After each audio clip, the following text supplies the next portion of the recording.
They buried me on a cold Thursday morning. At least, that's what everyone believed. 14 people stood around the coffin. Black coats. Quiet whispers. Fake tears. My mother held a tissue to her face, trembling just enough to look convincing. My father didn't cry at all. He just stared at the ground like he was calculating something. And my sister? She checked her phone. Twice. That's how I knew. That's how I knew none of this was real. Because when someone you love dies, you don't check your messages in the middle of their funeral. But I didn't move. I couldn't, because according to them, I was already dead. 3 years earlier, everything was different. I had a life. A real one. Not perfect. Not glamorous. But mine. I worked 2 jobs. I paid my own rent. I stayed out of trouble. And most importantly, I trusted my family. That was my first mistake. "Why don't you come home for a while?" my mother had said. Her voice was softer than usual. Almost careful. "We miss you." Miss me? They hadn't missed me in years. Not when I struggled through college. Not when I skipped meals to pay bills. Not when I asked for help and got silence in return. But suddenly, they missed me. I should have known something was wrong. But I was tired. Tired of doing everything alone. So I said yes. The house hadn't changed. Same walls. Same furniture. Same heavy feeling in the air, like nothing inside that place ever really moved forward. My sister was already there, sitting at the kitchen table like she owned it. She smiled when she saw me. Too quickly. Too wide. "Look who finally came back," she said. Not "I missed you." Not "I'm glad you're here." Just that. Like I had returned to something I never left. Dinner that night felt staged. Too polite. Too calm. My father asked about my job. My mother poured me wine. My sister laughed at things that weren't funny. It felt like a performance. And I was the only one who didn't have the script. Then came the question. "So," my father said, leaning back in his chair, "how are things financially?" There it was. Not "how are you?" Not "are you okay?" Just money. Always money. "I'm fine," I said. That was a lie. But it was none of their business. They exchanged a look. A quick one. Almost invisible. But I saw it. And in that moment, something inside me shifted. "We were thinking," my mother said slowly, "maybe we could help you." Help. That word should have comforted me. Instead, it made my stomach tighten. "Help how?" I asked. My sister leaned forward, resting her elbows on the table. "We just want what's best for you," she said. And for the first time that night, she looked directly into my eyes. That's when I felt it. That quiet, creeping feeling that something was very, very wrong. A few days passed. Too calm. Too quiet. No arguments. No tension. It wasn't normal. This family didn't do peace. Then one morning, my mother knocked on my door. "Can you come downstairs?" Her voice was different again. Careful. Controlled. They were all sitting at the table. Papers spread out in front of them. My father gestured to the chair across from him. "Sit." I didn't. Not right away. "Why?" I asked. "Because we're trying to fix your life," my sister said. Fix. There it was again. Like I was something broken. Something that needed to be corrected. I finally sat down. Slowly. Carefully. Like I was stepping into something I couldn't walk away from. "These are just formalities," my mother said, sliding the papers toward me. "Nothing complicated." I glanced down. Legal documents. Numbers. Contracts. "What is this?" "It's an opportunity," my father said. "A fresh start." I looked at him. Really looked at him. And for the first time, I didn't see my father. I saw a man making a deal. "With what?" I asked. "With us," my sister answered. Silence filled the room. Heavy. Pressing. "Just sign it," my mother said softly. "You trust us, don't you?"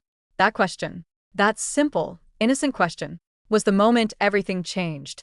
Because deep down, somewhere I didn't want to look, I already knew the answer. And still, I picked up the pen. The pen felt heavier than it should have. I remember that. Such a small thing. A cheap black pen from a kitchen drawer, the kind that usually disappears under a pile of mail. But in my hand, it felt like a weapon. Or maybe a trap. "Go ahead," my father said. His voice was calm. Too calm. I looked down at the first page again. Most of it was written in dense legal language. Lines and clauses and references designed to make a tired person stop reading halfway through. And I was tired. That was the point. My mother reached across the table and touched my wrist. The gesture should have felt loving. Instead, it felt like pressure. You don't have to be afraid of us, she said. That almost made me laugh. Because when someone says that out loud, it usually means you should be. I scanned the page for anything I recognized. Loan restructuring, temporary transfer, emergency authorization, asset protection. The words blurred together. What exactly am I signing? I asked. My sister sighed dramatically, like I was being difficult on purpose. It's paperwork, she said. You always do this. You overthink everything. That line had followed me my entire life. Whenever I questioned anything, I was difficult. Whenever I wanted details, I was dramatic. Whenever I hesitated, I was the problem. My father folded his hands. You're behind on rent, he said. I froze. I had never told him that. Not directly. I had mentioned struggling. I had admitted things were tight. But I never gave him numbers. Never exact details. So how did he know? Before I could ask, he continued. We're trying to protect you. That's all. Protect me from what? From eviction. From debt. Or from whatever they had already started planning. I should have walked away. I know that now. Maybe you're listening to this thinking, no way, I would have left right there. Maybe you would have. But it's different when it's your family. Different when the people across from you are the same people who raised you, fed you, taught you how to tie your shoes, sat in the front row at your school plays, hugged you when you were little. Even when something feels wrong, part of you keeps searching for a harmless explanation. Part of you wants to believe. That was my second mistake. I signed. Not all of it. Just the first page. Then the second. Then the third. Each signature made me feel sicker. By the time I reached the last page, my mother smiled like she had been holding her breath. There, she said softly. See? That wasn't so hard. I placed the pen on the table. What happens now? My father stacked the papers neatly. Now, he said, you rest. That answer didn't make sense then. It makes perfect sense now. Because 48 hours later, I disappeared. Officially, I left in the middle of the night. That's what the police report said. That's what my family told everyone. That I had been unstable, emotional, under pressure. That I packed a bag, took my car, and vanished without warning. But that wasn't what happened. What happened was much quieter, much cleaner, much more deliberate. That night my mother made tea. Chamomile. She used to make it for me when I couldn't sleep as a teenager. I almost said no. I almost trusted that little knot in my stomach. But she looked tired, gentle, familiar. So I took the mug. I remember the warmth in my hands. I remember the smell. I remember going back to my room and sitting on the edge of the bed. I remember thinking maybe I had judged them too harshly. Maybe they were trying. Maybe all families were messy. Maybe mine was just worse at hiding it. The next thing I remember is waking up in darkness. Complete darkness. The kind that makes you forget where your own body ends. For a few seconds, I thought I was still dreaming. Then I tried to move. My wrists were tied. My mouth was dry. The air smelled like dirt and gasoline. And then I heard it. Voices. My father. My sister. Close. Too close. I stayed still. I don't know why. Instinct, maybe. Or fear so sharp it turns you into stone. She'll wake up eventually, my sister said. Her voice echoed slightly, like we were underground or inside some empty concrete space. My father answered. It doesn't matter. By morning, it's over. My entire body went cold. I tried to breathe quietly. Tried not to make a sound. She should have just stayed gone the first time, my sister muttered. My father made a low sound in his throat. Impatient. We're already committed. Committed. Like this was a business deal. Like I was paperwork. Then I heard footsteps moving away. A door. Metal. A lock. And silence. For a long time I didn't move. I just listened to my own heartbeat hammering against my ribs. I tested the rope around my wrists. Tight but not impossible. My ankles weren't tied. That was their mistake. I rolled onto my side, scraped my hands against something rough, maybe a concrete edge, maybe a splintered crate. I still don't know. It tore my skin. I kept going, back and forth, back and forth. By the time the rope loosened, my wrists were burning. I pulled free, sat up too fast, and nearly passed out. The room was black, but not completely. A thin line of pale light cut under a door somewhere to my left. I crawled toward it, not walked. Crawled. Because my legs felt wrong. Heavy. Drugged. Because fear had turned me into something more animal than human. The floor was cold concrete. My fingers ran into dust, rust, bits of broken glass. When I reached the door, I pushed. Locked. Of course. I pressed my ear against it. Nothing. Then I searched the room. Slowly. My hands found wooden pallets, a metal shelf, an old tarp, a bucket, something like a broken tool handle. No phone. No windows. No way out. Then, near the back wall, my fingers brushed against another door. Smaller. Wood, not metal. I turned the handle. It opened. Fresh air hit my face, so suddenly it almost made me cry. It wasn't freedom. Not yet. It was some kind of exterior cellar door, half hidden behind weeds and stacked boards. But it opened. And that was enough.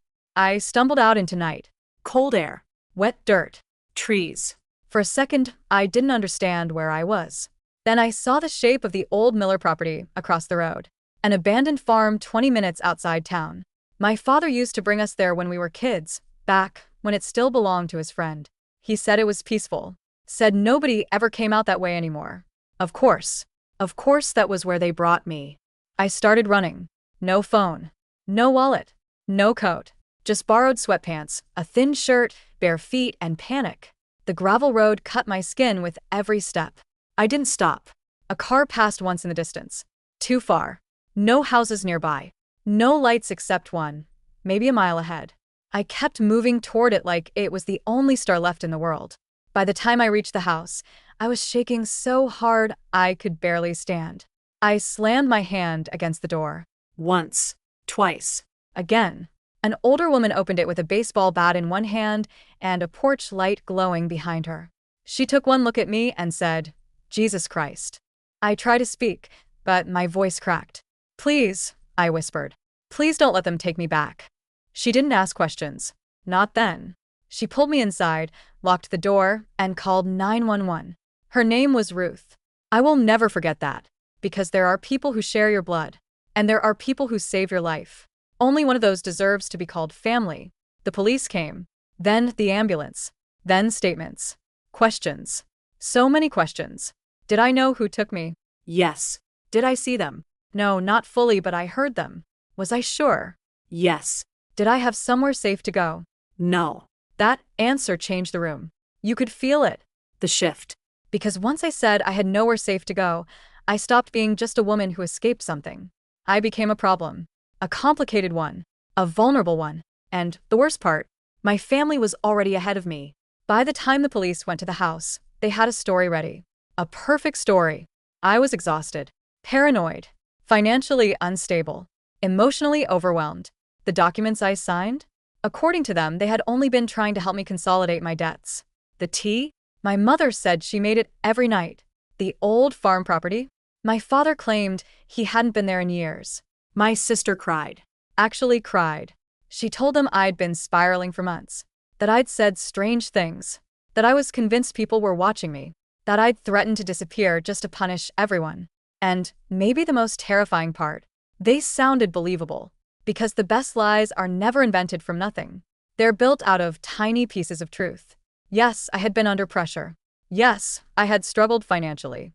Yes, I had been isolated. They took every weak point in my life and turned it into a weapon.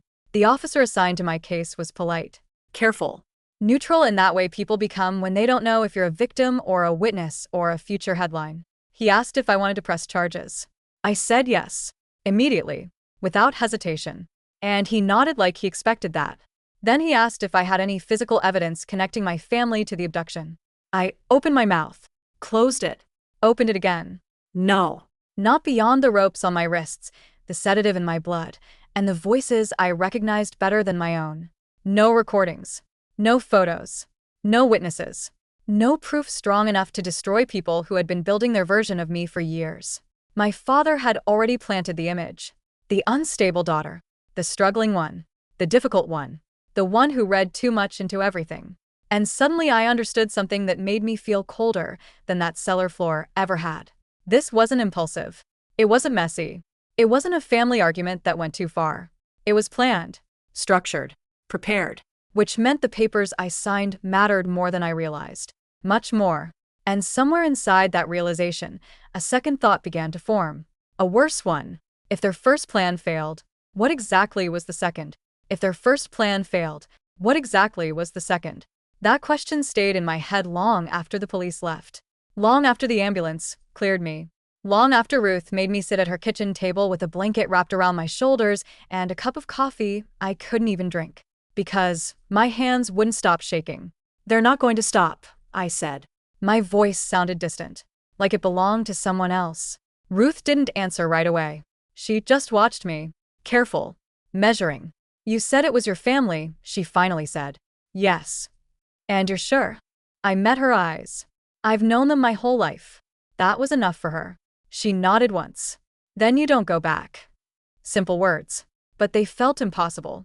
Because where do you go when the people who are supposed to be your safety are the ones you need protection from? The next few days blurred together.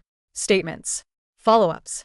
Quiet conversations in corners where people thought I couldn't hear them. Words like inconsistent, trauma, possible delusion. They never said it directly. But I heard it anyway. Ruth let me stay. No questions asked. No conditions. Just a spare room and a locked door. On the third night, I couldn't sleep. Every sound felt wrong. Every shadow felt like movement. So I did the only thing that made sense. I went looking for answers. My phone was gone. My wallet too. Everything I owned had stayed in that house. In their house. But Ruth had an old laptop. Slow, loud, Barely holding itself together. Still it worked. I searched my name first. Nothing unusual. A few old social media accounts. A LinkedIn page I hadn't updated in months. Then I searched my address. That's when my chest tightened. Missing woman. Family fears mental health crisis. The article was only 2 days old. 2 days. I stared at the date again. My stomach dropped. They didn't wait. They didn't hesitate. They didn't even give it time to look real. I clicked it. A photo of me, smiling. From years ago. The article described me as emotionally distressed, financially unstable, and last seen leaving home voluntarily. It quoted my mother. She's been struggling for a long time, it said. We just want her to come home safe. Safe. My hands clenched so tight my knuckles turned white. Then I saw something else. A detail most people would have missed. Family has cooperated fully with authorities and provided documentation regarding recent financial support and legal arrangements. Legal arrangements. My heart started pounding again. Not fear this time. Something sharper. Something colder. I opened a new tab. Started searching deeper. Public records. Property filings. Anything connected to my name. At first, nothing. Then one document appeared. Recent. Too recent. A transfer. My name. Attached to a financial account I had never seen before.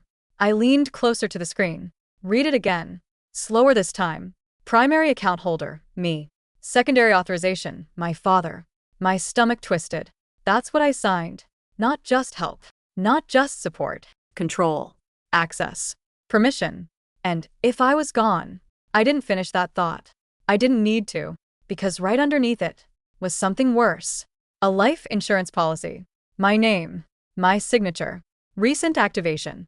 Beneficiary, my parents. I stopped breathing. No. No, no, no. That wasn't possible. I would have noticed that.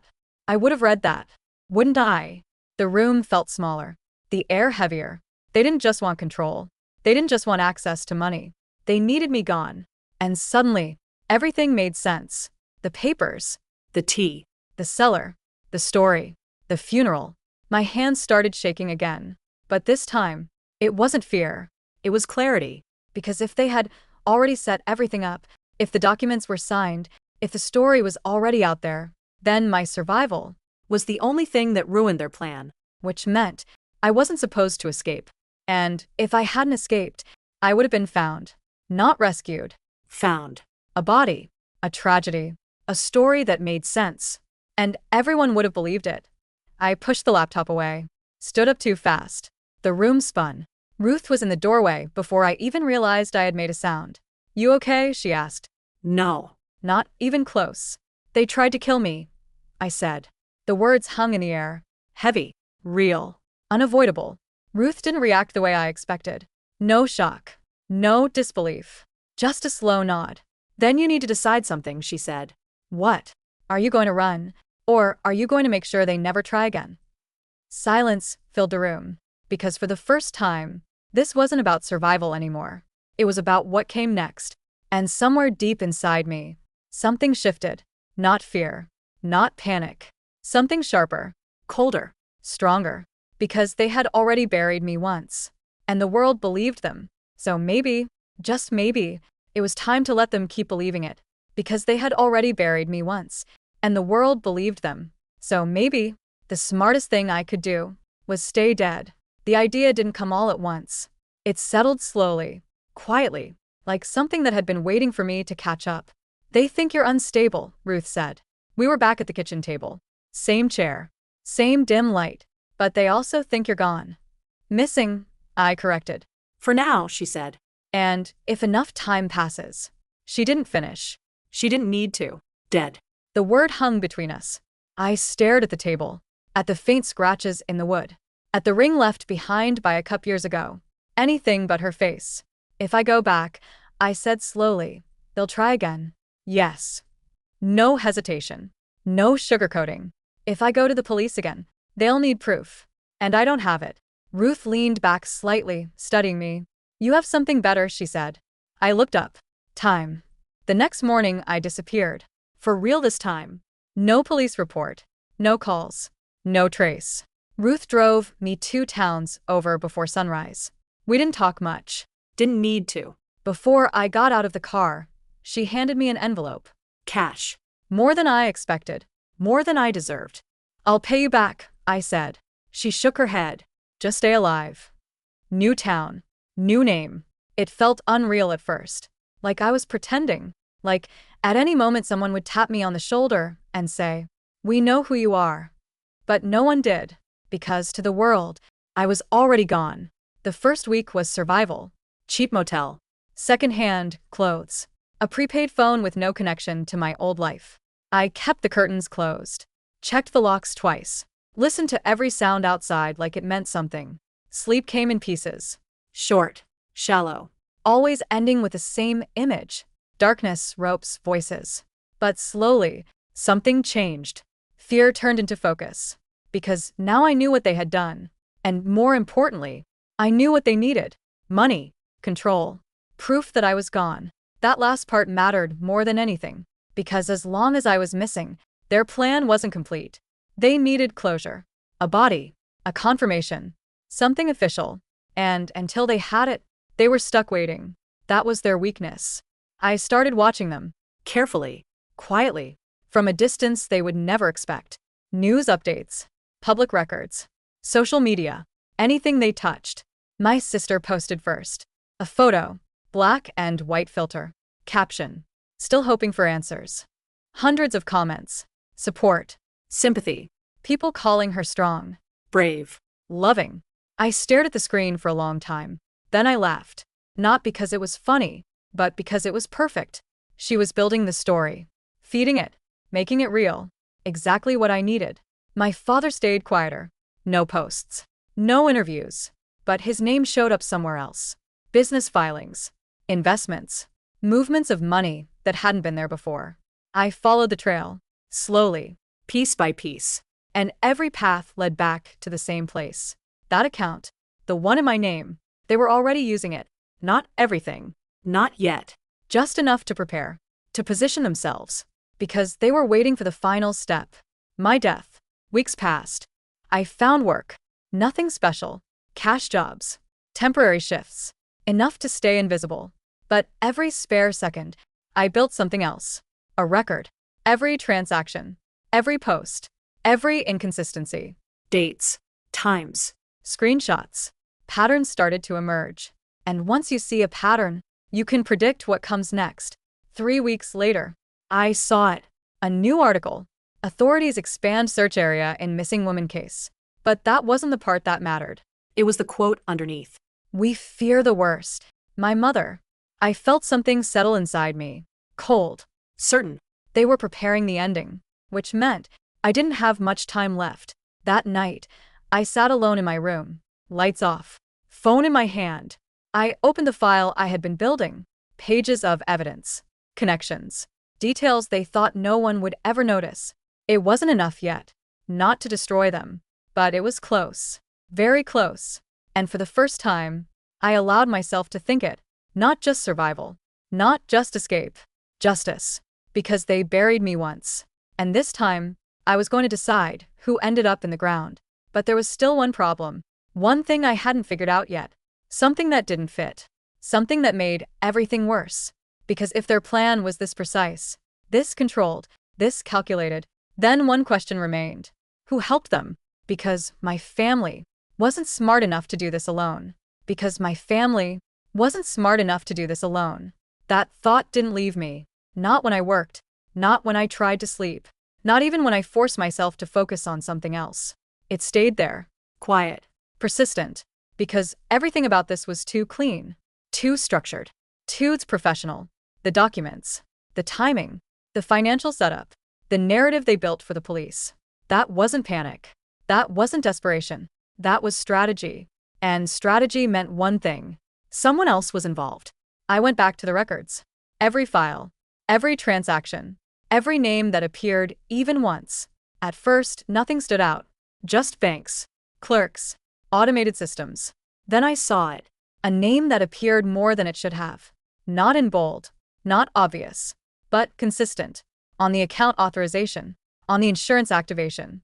On a legal filing tied to my signature. The same name. Daniel Hargrove. I said it out loud. Slowly. Testing it. Nothing familiar. But it didn't need to be. Because the role was obvious. A lawyer. I searched him. The results came quickly. Too quickly. Corporate law. Financial restructuring. Asset protection. And buried deeper. Cases that never quite made headlines. But should have. Disputes. Inheritance battles. Clients who suddenly won after very convenient circumstances. A pattern. There it was again. I leaned back in my chair, staring at the screen. This wasn't just my family anymore. This was someone who knew how to build situations, how to shape outcomes, how to make things look legal, even when they weren't. And suddenly, I understood the papers. I hadn't just signed control away. I had signed legitimacy into their plan. Because if everything was documented, if everything looked voluntary, then my disappearance wouldn't raise questions. It would make sense. I felt something tighten in my chest. Not fear this time. Anger.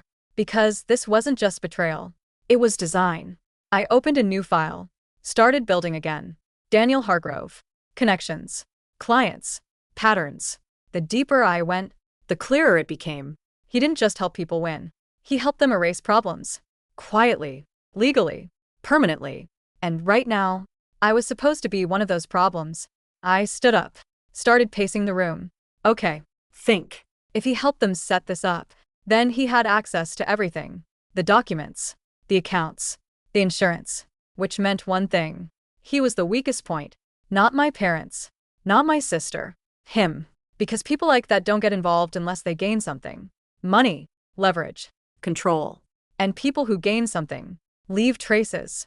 The next step was obvious. I needed to get closer. Not physically. Not yet. Digitally. Legally. Carefully. I started small.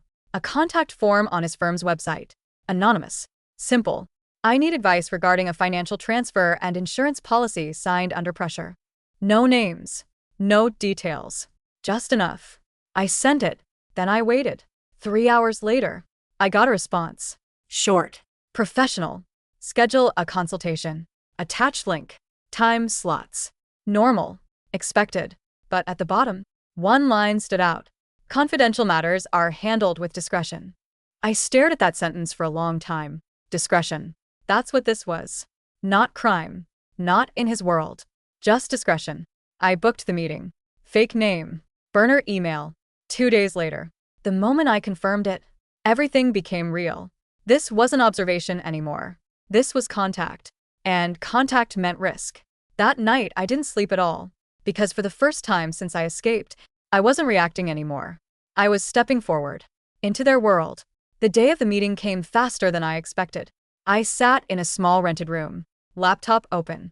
Camera off. Microphone muted. The clock ticked down. 1 minute. 30 seconds. 10.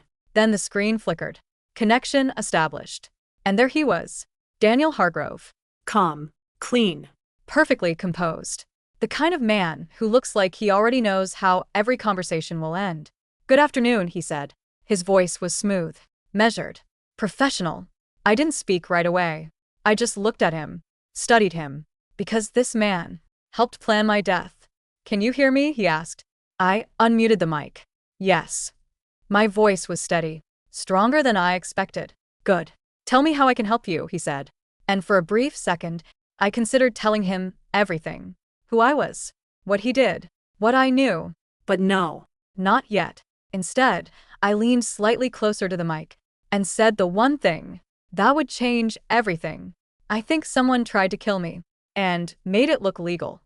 Silence. Not long, just a fraction of a second. But I saw it. A flicker. Recognition. And in that moment, I knew. He remembered the case. He remembered me. Even if he didn't know, I was still alive. And now, the game had officially begun. Daniel Hargrove didn't react the way most people would. No shock. No questions like, are you safe? No urgency. Instead, he leaned back slightly in his chair. Calm. Measured. Observing. That's a serious claim, he said. Not concerned. Not surprised. Just interested. I felt it immediately. This wasn't a man hearing something new. This was a man recognizing something familiar. I'm aware, I said, keeping my voice steady. Neutral. Silence stretched for a moment. Then he nodded once. Start from the beginning. So I gave him a story. Not the truth. Not entirely. Just enough. I was asked to sign documents, I said. Financial transfers. Insurance. Authorization. He didn't interrupt. Didn't react. They said it was to help me. That I was in trouble. A slight tilt of his head. Interest. I signed. Pause. Then I woke up somewhere I didn't choose to be. Another pause. Longer this time. And now, he asked, I'm trying to understand what I signed. And who benefits if I don't come back? That was the moment. The test. Because if he had nothing to do with it, he would have asked for details. Names. Dates. Clarifications. Instead, he smiled. Just slightly. Situations like this, he said carefully, are often more complicated than they appear. My chest tightened. There it was. Not denial. Validation. And sometimes, he continued, people agree to things they later regret. Regret. He was reframing it, turning it into a choice. My choice. I didn't agree to disappear, I said. For the first time, his expression shifted. Just a little. Enough. No, he said slowly.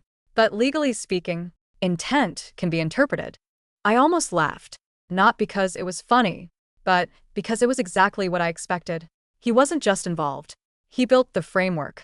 So, if someone signs the right documents, I said, they can be erased? He held my gaze. Not blinking. Not moving. Erased is a strong word, he said. Resolved is more accurate. Resolved. That word hit harder than anything else. Because to him, that's all I was. A situation. A complication. Something to be resolved. I leaned closer. Just slightly. And what happens if the situation isn't resolved? Silence. Then, they usually are. Cold. Certain. Final. There it was. The truth. I sat back slowly. Heart steady. Mind racing. Because now I knew. Not just what they did. But how? And more importantly, how they thought. People like him don't panic. They don't react emotionally. They follow patterns. And patterns can be broken. I want to fix it, I said. His eyes narrowed slightly. Fix what?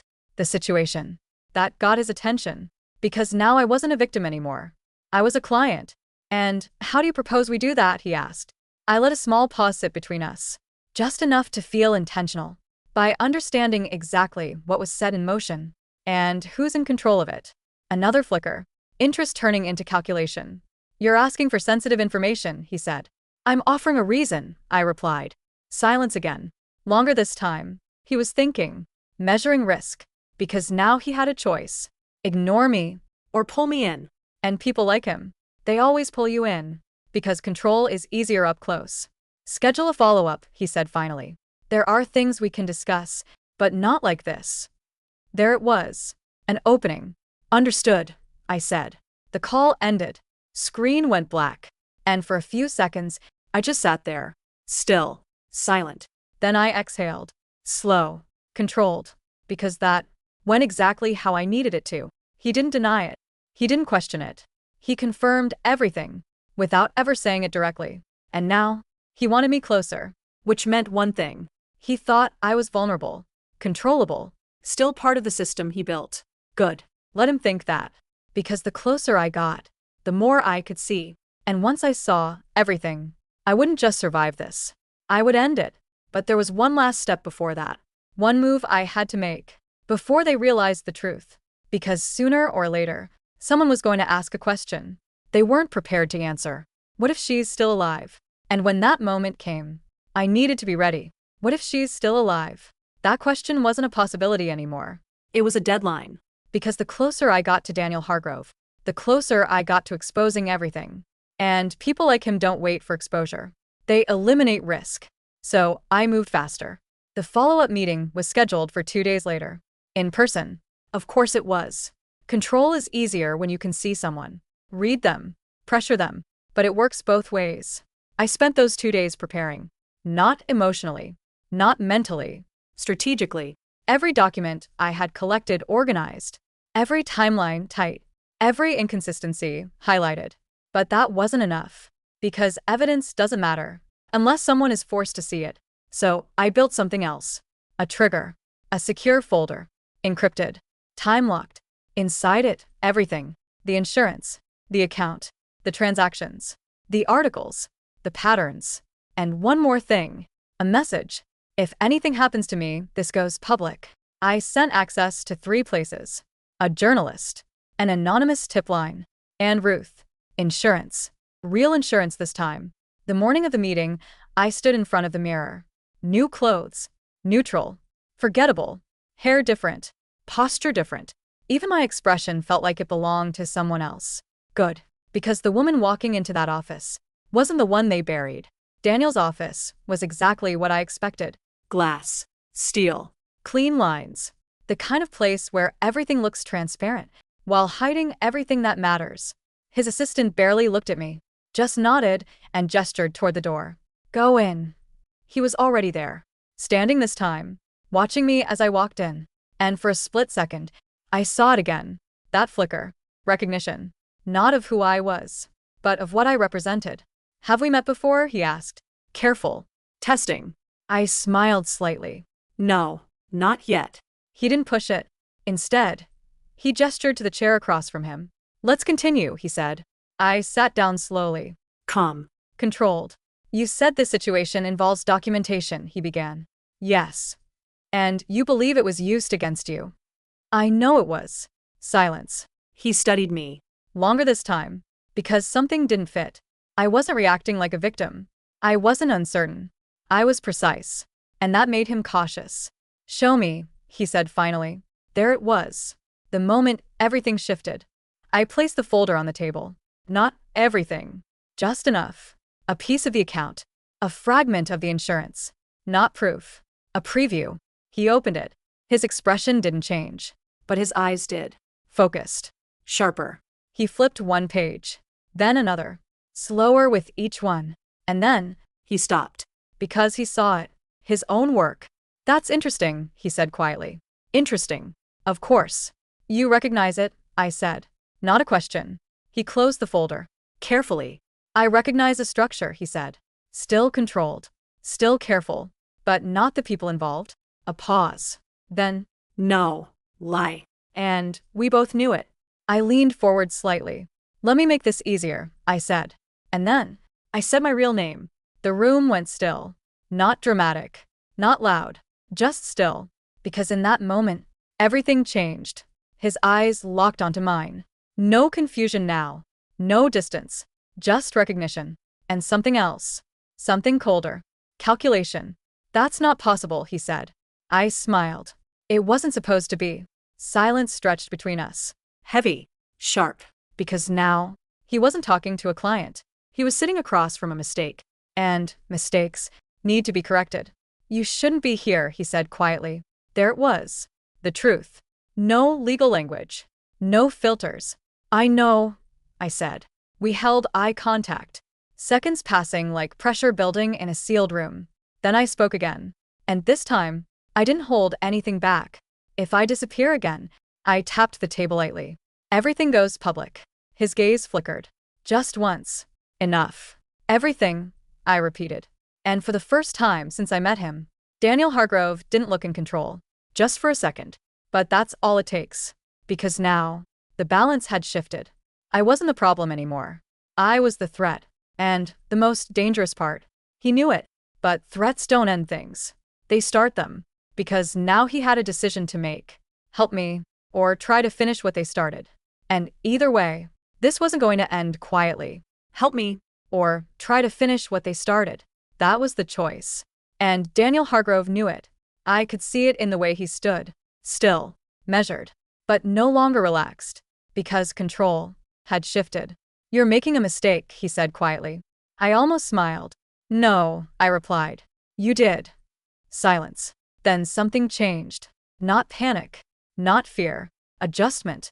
Because people like him don't break. They adapt. If what you're saying is true, he began, then you're in a very dangerous position. I'm aware. And exposure won't protect you the way you think. There it was. Not denial. A warning. I don't need protection, I said. I need leverage. Another pause. Longer this time. Because now, he understood what I really was. Not a victim. A variable he couldn't control. What do you want? He asked. Finally, the only question that mattered. I leaned back slightly. Come. The truth, I said. He almost laughed. No, he said. You want something much more specific than that. He was right. And we both knew it. I want everything that connects you to them, I said. Straight. Clear. No filters. No omissions. His jaw tightened. Because now I wasn't asking. I was demanding. That's not how this works, he said. It is now. Silence. Heavy. Tense. Then, you don't understand what you're dealing with, he said. I understand perfectly, I replied. You helped them build a legal path to my death. And that was it. The line. No more pretending. No more distance. Just truth. For the first time, he looked directly at me without any mask. Cold. Sharp. You were never the target, he said. My breath caught. What? They needed access, he continued. Control. Liquidity.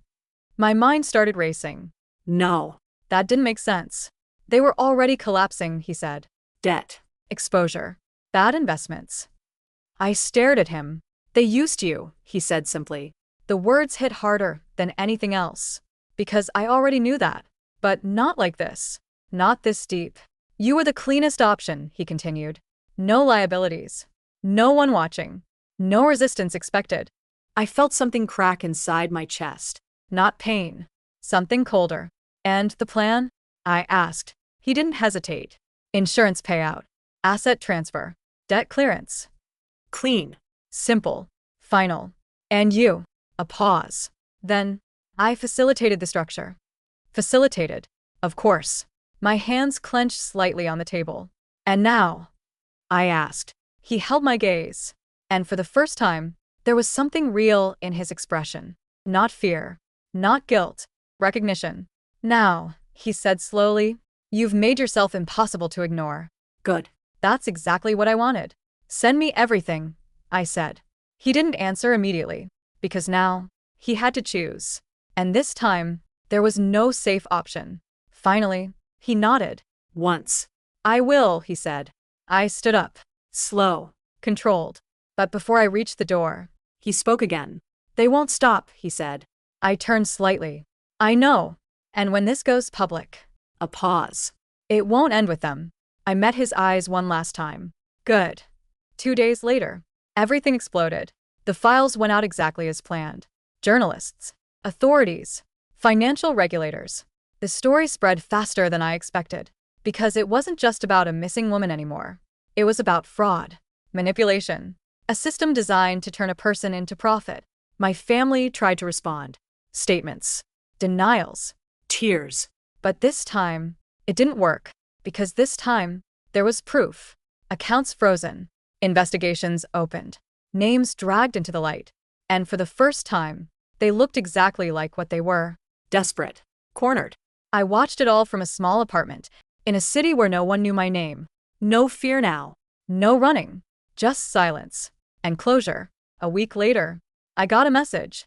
Unknown number. 1 sentence. It should have been quick. I stared at it for a long time. Because I knew exactly who it was from. My father. I didn't reply. I didn't need to. Because the truth was, they had buried me once. But this time, I buried them. And the most terrifying part, I didn't even have to lie to do it.